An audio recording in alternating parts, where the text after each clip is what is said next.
Imagine, the year is 1518, a scorching July. You are walking through the labyrinthine, narrow, stone streets of Strasbourg, a city in the turbulent heart of the Holy Roman Empire. The air is not just hot, but also somber. Bad harvests for years, people on the brink of starvation, and worse, the whispers of plague and syphilis lurking just outside the city walls hang in the air. Churches overflow with prayers. Superstitions are stronger than ever. People await a miracle, but perhaps fear an omen of the apocalypse even more. And right in the midst of that tense anticipation, an event stranger, more unbelievable than all of them transpired. Not like a harbinger of disaster, but with the uncontrolled footsteps of an ordinary woman. An ordinary housewife named Frau Troffea, for an unknown reason, perhaps because her psyche could no longer bear it, burst out of her home. But not to cry, shout, or ask for help, but to dance wildly in the middle of the street. No, this was not a dance of happiness or celebration. There was no smile on her face, just a blank, meaningless gaze. Her eyes seemed to watch not this world,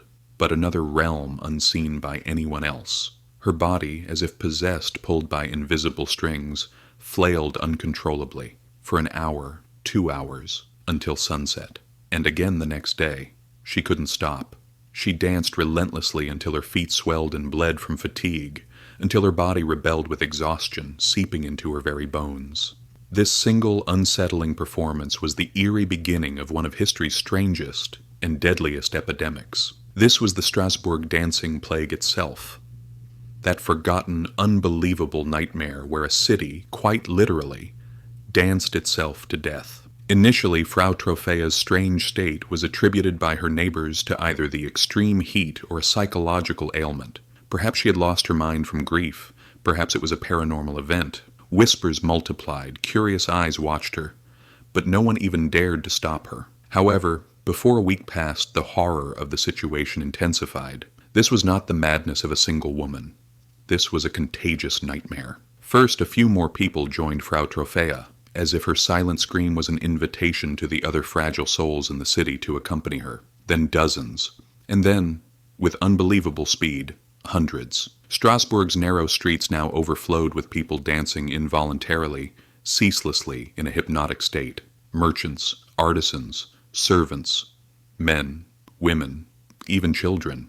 All had become slaves to the same invisible force, as if a demonic melody only they could hear was playing, possessing their souls and bodies. But there wasn't even a trace of joy on their faces, only unbearable pain, indescribable fear, and unending fatigue could be read. Their eyes looked pleading.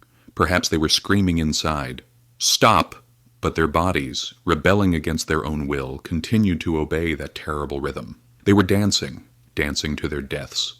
The city officials, guild leaders, clergymen, all were bewildered. They didn't know what to do. Doctors were summoned, the afflicted examined.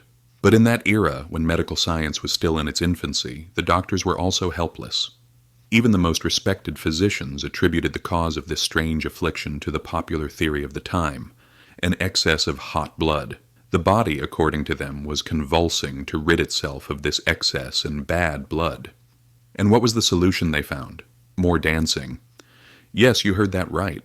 Strasbourg's leading figures decided that the afflicted could only expel this excess blood and evil spirits by dancing even more. Perhaps they hoped that if they turned this uncontrolled movement into a controlled ritual, they could overcome the curse. With this unbelievable decision, wooden stages were erected in the city's largest market squares and guild halls. Professional dancers were hired, perhaps in the hope they would show the correct rhythm. Musicians were hired.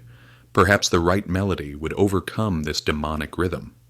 The afflicted, despite their families' pleas, were forcibly brought to these stages and encouraged, even forced, to dance continuously, day and night. Can you imagine the gravity of the situation, this fatal decision?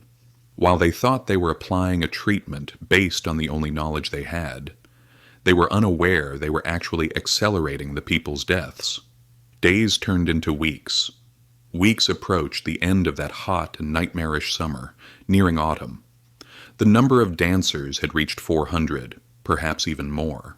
The streets of Strasbourg had now transformed into a massive open-air asylum, a festival of death dance. People were collapsing and dying one by one on the pavements, at the edges of the stages, from exhaustion, heart attacks, sudden strokes, or simply because their bodies could endure no more. Their feet had turned into flayed pieces. But why? How could an entire city succumb to such a deadly dancing frenzy? This is the mysterious region where the whispers of history, scientific theories, and dark legends intertwine. For the terrified people of that era, the answers were simpler, more supernatural. It was either God's punishment on a sinful city or the work of the devil. The most common belief was that the dancers were cursed by Saint Vitus, the patron saint of this strange affliction. According to legend, Saint Vitus punished those who disrespected him with uncontrollable dancing. Had the people of Strasbourg unknowingly angered this saint? But centuries later, modern science tried to bring more earthly explanations to this event. One of the best-known theories is ergot poisoning, or St. Anthony's fire as it was known then. The toxins produced by a fungus called Claviceps purpurea, which grows on rye and other grains, could cause horrific effects on the human body. Gangrene, hallucinations, and crucially, severe muscle spasms. It is known that Strasbourg was experiencing a severe famine at that time, and people might have been forced to eat moldy, contaminated rye bread. Could these spasms have somehow transformed into rhythmic dance movements? While the theory sounds plausible, it has some gaps.